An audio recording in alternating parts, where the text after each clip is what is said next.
Assalamualaikum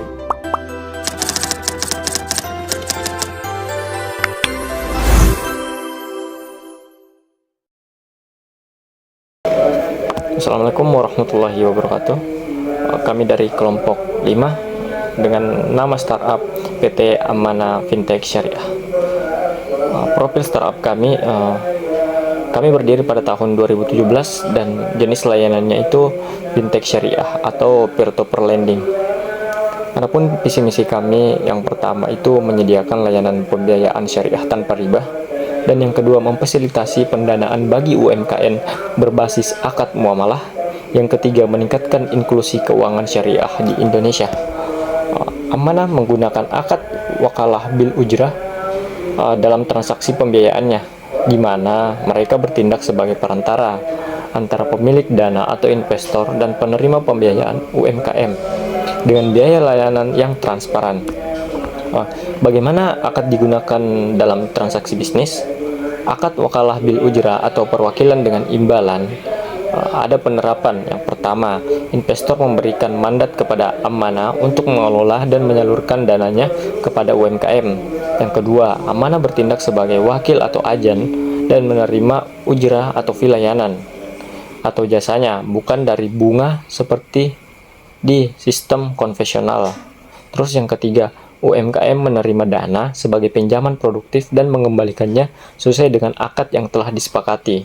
Contohnya, investor ingin mendanai UMKM, Amanah menyeleksi dan mengelola pembiayaan ini, memastikan dana digunakan sesuai prinsip syariah. Sebagai imbalan, Amanah mendapatkan fee layanan dari pengguna. Bagaimana akad memastikan transparansi dan keadilan? Yang pertama, tidak ada riba atau bunga. Semua akad yang digunakan di Amanah dirancang untuk menghindari unsur riba atau masyir atau yudi dan gahar atau ketidakjelasan. Yang kedua, keuntungan dan risiko dijelaskan sejak awal. Dalam mudharabah, rasio bagi hasil ditentukan di awal sehingga kedua belah pihak paham hak dan kewajibannya. Selanjutnya ada pengawasan oleh Dewan Pengawas Syariah atau DPS. Setiap akad dan transaksi diperiksa oleh DPS untuk memastikan kepatuhan syariah.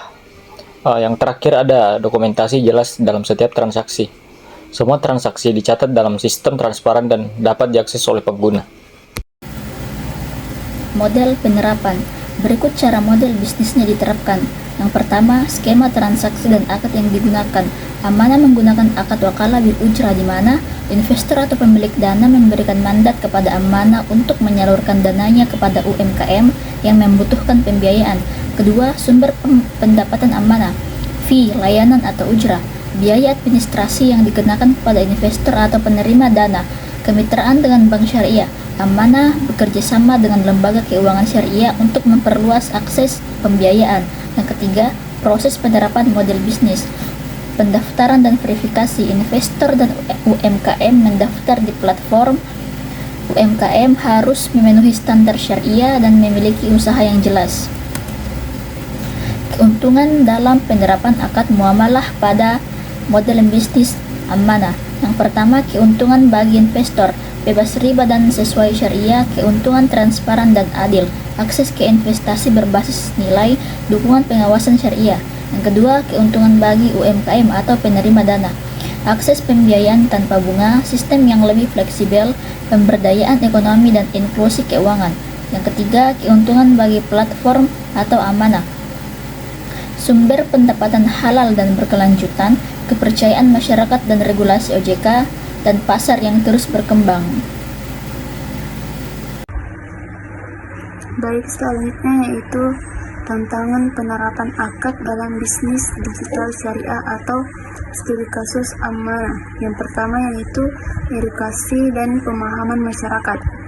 Tantangan: masih banyak masyarakat yang belum memahami perbedaan antara sistem keuangan syariah dan konvensional. Kurangnya literasi keuangan syariah membuat calon investor atau UMKM ragu untuk menggunakan layanan fintech syariah.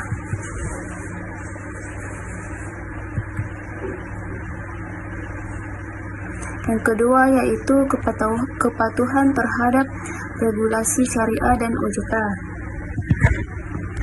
Tantangan: Bisnis digital syariah harus mematuhi dua regulasi sekaligus, Fatwa DSN MUI atau Dewan Syariah Nasional Majelis Ulama Indonesia dan aturan Otoritas Jasa Keuangan atau OJK.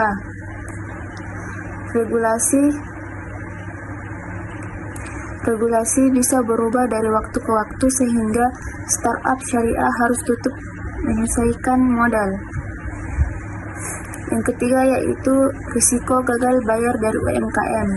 Tantangan akad seperti mudarabah dan murabahah tetap memiliki risiko gagal bayar jika UMKM mengalami kerugian atau tidak mampu mengembalikan dana. Tidak adanya jaminan karena berbasis kepercayaan bisa meningkatkan risiko kerugian bagi investor.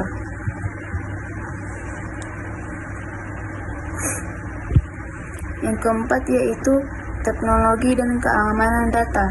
Tantangan fintech syariah berbasis digital sangat bergantung pada teknologi, sehingga keamanan data pengguna menjadi prioritas utama.